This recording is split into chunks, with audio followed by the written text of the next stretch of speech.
Hello, everyone. I saw Cloverfield. Cloverfield is an okay movie.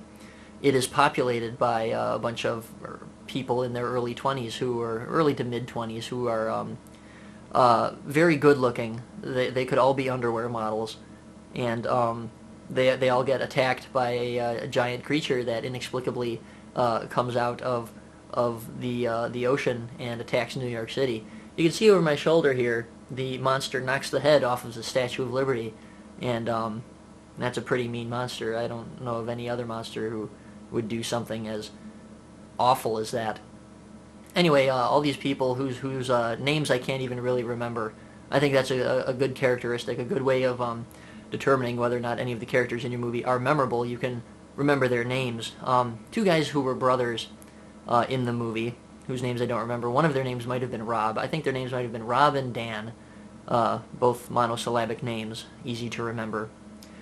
They both were in their early to mid-20s, and they both had brown hair and stubble, and they were young professionals. And I had a lot of trouble determining which one was which, and one of them disappeared after a while, so that cleared that up. The remaining one was obviously the main character.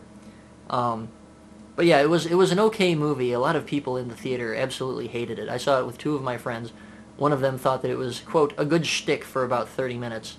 I thought the whole movie was all right. There were some genuine moments of tension. And the whole idea behind the movie is that it's just a handheld, shot on digital account of a monster savaging New York City.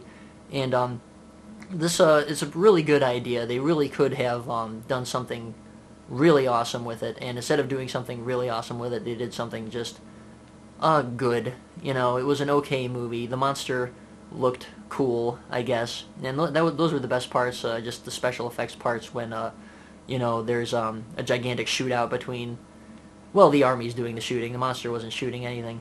When the army is shooting at the monster in the streets of New York, and when our intrepid heroes are being attacked in the dank subways of New York City by these weird things. I don't even know what they were, but something pretty awful happens to you if you get bitten by one of them, as we see in the movie.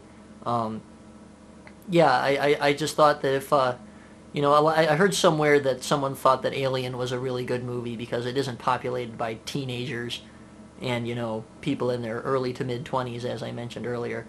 And I just thought, wouldn't it have been interesting if, someone's grandmother was involved with this movie? Here's, these 20-somethings, and then there's grandma along for the ride, making witty comments or whatever. I don't know, it would have just been interesting, I'm not talking about populating the entire movie with senior citizens.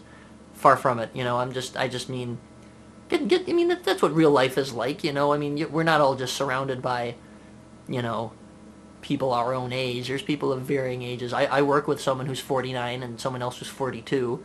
In addition to, the majority of the people I work with are my age, but,